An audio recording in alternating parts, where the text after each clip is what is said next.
I am Amelia Roberts. Years back, I was head over heels in love with someone named Ethan Miller. We were together for 3 years straight. Ethan wasn't wealthy, but he was intelligent, ambitious, and he loved me at least. I believe he did.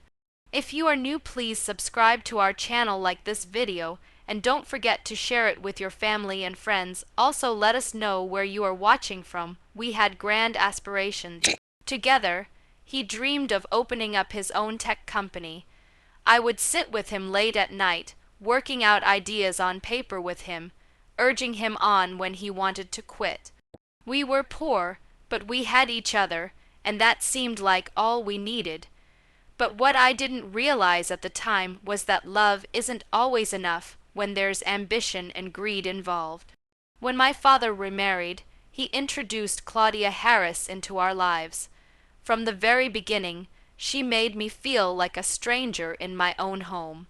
Her daughter, Isabella, was her pride and joy, spoiled, pampered, praised for things she didn't even deserve. Claudia had an eagle eye for the kind of people who might help her plans, and when she saw Ethan good, looking, clever, promising, she was looking at him as a means to an end. She started buttering him up, inviting him out for dinner, introducing him to her set. I thought she was just being nice at first. But then, one evening, I heard a conversation that gave me the chills. Claudia said to Ethan, "I can take you to investors, influential men who can grant your wishes, but everything has a price tag. I want you to marry Isabella." When I confronted Ethan, hoping he would laugh it off, his silence shattered me more than words ever could. He did not deny it.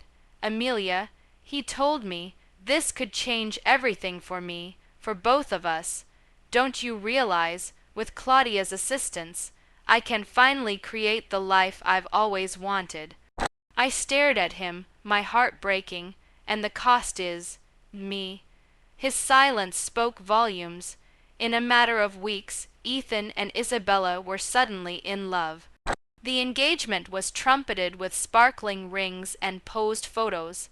The newspapers declared it a power match, and I was left alone in the darkness, seeing the man I loved leave with my stepsister. I was on the brink of collapse, pain almost consuming me. But amidst my sorrow, I made a vow. I will not let this break me. I will rise. I dove headfirst into my work and my studies.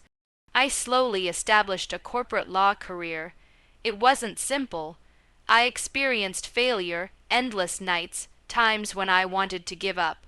But every time I recalled Claudia's self-satisfied grin and Ethan's treachery, and that drove me. Years went by. I gained respect, promotions, security, and for the first time in my life, I was proud of what I had accomplished, with no shortcuts, no deceptions, no backstabbing. Meanwhile, word filtered through common friends about Ethan and Isabella. Their perfect marriage wasn't quite so perfect after all. Business ventures soured, blowouts became public, but by then I didn't care. I had moved on. Then, at a benefit auction, fate brought me and Daniel Whitmore together. Daniel was the antithesis of Ethan Selfa, short but unassuming, strong but gentle. He didn't view me as something to exploit. He viewed me as his equal. Our talks were natural, our jokes authentic. Eventually, I discovered this was what love really felt like. Secure, respected, genuine. When Daniel asked me to marry him, he didn't give me a ring. He gave me serenity. I said yes without a second thought. My wedding was a fairy tale, one with friends who genuinely loved me, friends who rejoiced in my joy. Claudia, Isabella, and Ethan were not invited, naturally. I thought I had ended that part of my life for good. But life had one more surprise in store. Months after, Daniel and I went to a high-profile event, the sort of event where all the players in society troop in. And there they were, Claudia, Isabella, and Ethan. The minute they spotted me on Daniel's arm, their expressions said it all. Isabella's painted-on smile broke. Ethan's eyes grew wide in shock. Claudia's confident mask crumbled, replaced by sheer shock. Daniel, unaware of the tempest raging within them, proudly presented me, my wife, Amelia Whitmore. At that moment, I didn't have to utter a word. My happiness, my success, my contentment all shouted louder than any vengeance could. Later on, Claudia phoned me, her voice laced with insincere sweetness. "Amelia, I had no idea you'd done so well. Daniel is impressive." I smiled and responded, "I'm happy, Claudia, truly happy." And that was the truth. What I learned is this: revenge isn't about breaking people. It's about creating a life so rich that their betrayal doesn't matter anymore. Ethan, Isabella, and Claudia believed they had triumphed when they took everything away from me. But what they failed to comprehend was that they only released me to rise further, to have true love, and to create a future much brighter than they could ever dream of.